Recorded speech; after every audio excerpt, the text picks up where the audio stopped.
Hello, everyone. Welcome back to the English Learning Podcast. I'm Brain, your host, and as always, I'm here with the amazing Anna. Hey, Anna, how are you today?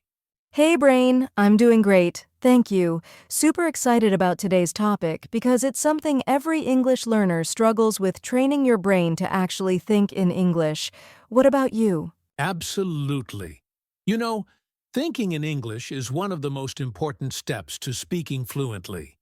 It's the secret that many learners don't realize they need to work on. Instead, they spend so much time translating in their heads, which slows everything down. Yes, and that's exactly why today's episode is so special. We're going to talk about why translating happens, why it can hold you back, and most importantly, how you can train your brain to think directly in English. This will make speaking so much easier and more natural. Right. And we're going to share practical tips, daily exercises, and even a fun challenge for you to try at home. So whether you're a beginner or you've been learning for years, this episode will help you take your English thinking skills to the next level. Perfect. So grab a notebook or just relax and listen carefully because we're about to dive deep into how to train your brain to think in English. Let's get started! All right, Anna. So let's start with a big question. Why do so many English learners translate in their head instead of thinking directly in English? That's a great question, Brain. I think the main reason is that when people first start learning English, they naturally rely on their native language. It feels comfortable and safe. They hear a word or sentence in English and immediately try to find the equivalent in their own language. Exactly. It's like a mental shortcut. They already know their own language perfectly, so they use it as a bridge. But the problem is, this bridge slows them down a lot when they try to speak or think quickly. Yeah, it's like trying to run a race while carrying a heavy backpack. That extra step of translating takes time. So instead of thinking I want to go to the store, they think I want to go to the store, then translate it back into their language, then speak English. That delay kills fluency. And it's not just speed. Sometimes learners get stuck because some words or phrases don't have a direct translation, so they end up confused or frustrated. Right. Like idioms or expressions, if you try to translate them word for word, they often don't make sense. For example, if someone hears it's raining cats and dogs and tries to translate that literally, it sounds really strange in their native language. That's a classic example. Also, translation can cause learners to focus too much on grammar and vocabulary accuracy, rather than actually communicating and understanding meaning. True. Another reason people translate is because their English thinking habits aren't developed yet. Their brain simply isn't trained to switch to English mode automatically. It's like training a muscle. If you only speak your native language inside your head, the English thinking muscle stays weak. You need to practice thinking in English often to strengthen it. And many learners don't realize this is a skill they can develop. They think, oh, I'm just not good at English, but really, it's just about building that habit of thinking in English instead of translating. Absolutely. So, in short, translating is a natural first step, but if you want to speak fluently, it's a step you need to work to remove. Yes, and in the next part, we'll talk about why thinking in English is so powerful and the benefits it brings. Sounds good. Ready? So, Brain, now that we've talked about why learners translate, let's dive into why it's so important to actually think in English. What are some benefits you've noticed? Great question, Anna. First off, thinking in English speeds up your speaking. When your brain doesn't have to translate, you can respond instantly. That makes conversations feel more natural and less stressful. Yes, it also helps with fluency. When you think in English, you're training your brain to form sentences automatically without stopping to figure out grammar rules or vocabulary. Exactly. And it's not just about speaking faster, it improves your listening skills too. When your brain is used to processing English directly, you understand native speakers better because you're not filtering through your native language first. That's a really important point. Plus, thinking in English boosts your confidence. When you don't have to pause and translate, you feel more sure of yourself, and that confidence makes you want to practice even more. Right. And let me add another benefit. It helps you learn expressions and slang more naturally. Instead of memorizing lists of words, you start to understand how native speakers actually talk. I've seen this happen a lot with learners who practice thinking in English. They suddenly start using phrases they never learned in textbooks. It's like their brain is absorbing language patterns naturally. And there's a cognitive benefit too. Thinking in another language helps your brain become more flexible and improves problem-solving skills. It's like a workout for your mind. Wow, I didn't realize that. So thinking in English isn't just good for language learning, it actually makes your brain stronger. Exactly. And for our listeners, this means that by training your brain to think in English, you're not only improving your language skills, but also boosting your overall mental abilities. So many reasons to start thinking in English right now. Definitely. And don't worry, in the next section, we'll share practical steps so you can start training your brain today. Sounds exciting. Let's keep going. All right, Anna. Now, the moment everyone's been waiting for, how do we actually train our brains to think in English? It sounds simple, but it takes some practice and the right approach. Let's break it down step by step. Yes, I love this part because it's all about action. So, brain, what's the first step? Step 1. Start labeling things around you in English. For example, look around your room or house and say the names of objects in English like chair, window, phone. This helps your brain get used to English words connected directly to things without translating. I do this all the time. When I'm cooking, I think I'm cutting a tomato or the knife is sharp. It's a great way to build vocabulary naturally and connect English with real life. Exactly. Step 2. Narrate your daily routine in English inside your head. For example, when you wake up, think, I am waking up. I am brushing my teeth. This simple mental narration trains your brain to form sentences in English without stopping. That's such a powerful habit. Even if you don't say it out loud, thinking it helps create new neural pathways. And don't worry about being perfect, simple sentences are enough. Step 3. Practice using simple sentences to describe your thoughts and feelings. For example, I feel happy today, or I want to drink water. This helps you express yourself naturally. And when you start feeling comfortable, try expanding those sentences. Instead of just, I'm hungry, say, I'm hungry because I skipped breakfast. This builds your ability to think in more complex English. Step 4. Use questions and answers in English in your mind. Ask yourself things like, what will I eat today? And answer, I will eat rice and vegetables. This interactive practice improves your thinking speed. I also like to imagine conversations like what I would say if I met a friend. This kind of mental role-playing is great practice. Step 5. Avoid translating and focus on meaning directly. This is tricky, but very important. When you see or hear an English word, try to connect it to the concept or object itself, not the word in your native language. For example, when you hear apple, think about the fruit, its taste, color, not the word in your language. Over time, your brain builds a direct English-to-concept link. Step 6. Expose yourself to English regularly through listening and reading. The more you hear and see English, the easier it becomes to think in English because your brain is constantly practicing. This is why watching movies, listening to podcasts, or reading simple books in English can be so helpful. It gives your brain constant input. Step 7. Be patient and consistent. Training your brain takes time. Try to practice thinking in English every day, even if only for a few minutes. And don't be afraid of making mistakes inside your head.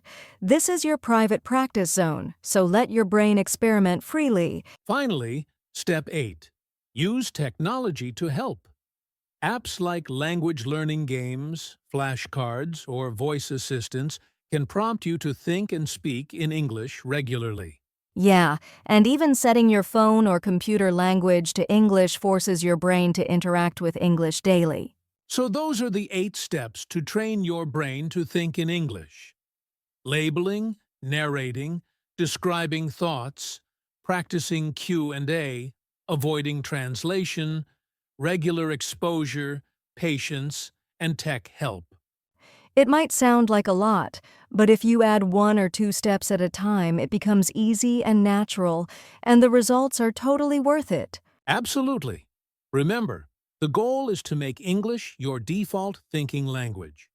And with these steps, you're on the right path. Can't wait to try these out myself. Me too! Up next, we'll talk about some simple daily exercises to build this habit even faster. All right, brain. Now that we know the steps, how can our listeners turn these into daily habits? What simple exercises can they do every day to train their brain to think in English? Great question, Anna. One of my favorites is the 5-minute mental narration.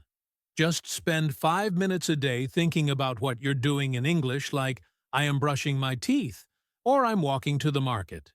It's short, but super effective. I love that.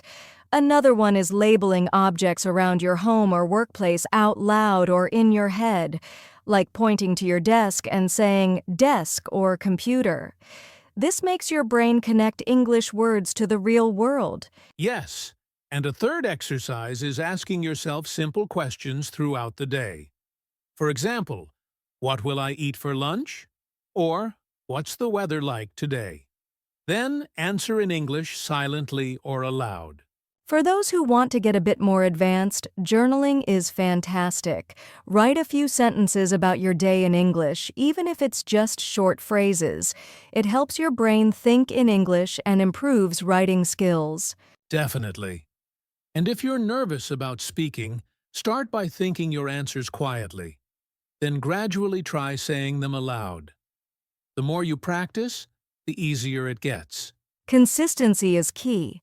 Even just 10 minutes of these exercises every day can make a big difference over time. And don't forget to celebrate your progress.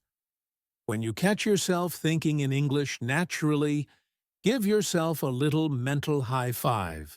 Exactly. Building this habit is a journey, but with daily practice, it will become automatic. All right, listeners, try these exercises starting today and watch your English thinking skills grow. Anna, before we wrap up the practical tips, let's quickly talk about some common mistakes learners make when trying to think in English. What comes to mind first? Oh, the biggest one is overthinking and being afraid of making mistakes. Many learners get stuck trying to be perfect in their minds, which slows everything down. Yes, that's true. Remember, thinking in English is practice. It's okay to make mistakes inside your head. It's your safe space to learn and improve. Another mistake is falling back into translating, especially when you get tired or confused. It's natural, but try to catch yourself and gently switch back to thinking in English. Good point. Also, some learners expect instant results and get discouraged when it feels difficult. That's why patience and consistency are essential. Finally, many forget to practice regularly. Thinking in English isn't a one-time thing, it's a habit you build over time. So to avoid these mistakes, relax, accept imperfection, stay patient, and practice every day. That's the winning formula. Exactly. Mistakes are part of the learning process, so don't let them stop you. Great advice. Now let's give our listeners a fun challenge to put these tips into action. All right, everyone, it's challenge time. Are you ready to put everything we talked about into action? Definitely. So, Anna, what's today's challenge? Here it is for the next 24 hours. Try to spend at least 5 minutes silently thinking in English. It can be about anything: what you're doing, what you plan to do, or how you feel. Nice and simple.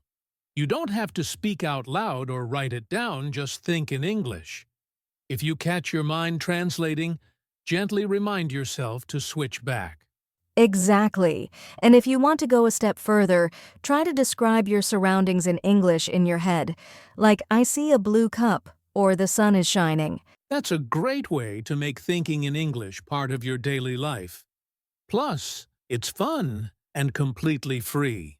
And remember, it's okay if it feels difficult at first. The important thing is to keep trying and make it a habit. So, listeners, take on Anna's challenge and let us know how it goes.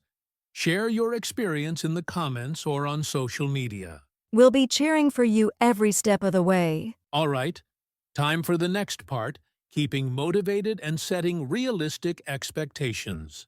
Anna, before we finish, it's important to remind our listeners about something really key: motivation and realistic expectations. Learning to think in English doesn't happen overnight. Absolutely, Brain. It's a skill that takes time and patience. Some days will be easier than others, and that's completely normal. Exactly.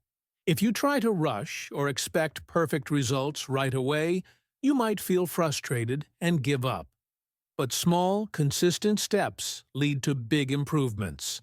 And remember, every little effort counts.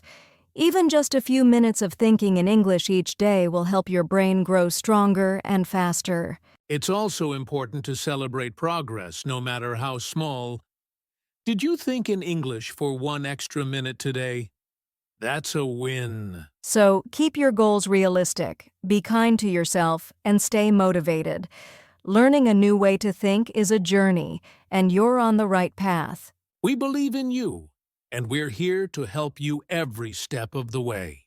Keep practicing, stay positive, and enjoy the process. All right, Anna. Let's wrap up with a practical action plan our listeners can start today to train their brains to think in English. Great idea. Here's a simple plan you can follow for the next week. Day 1 and 2.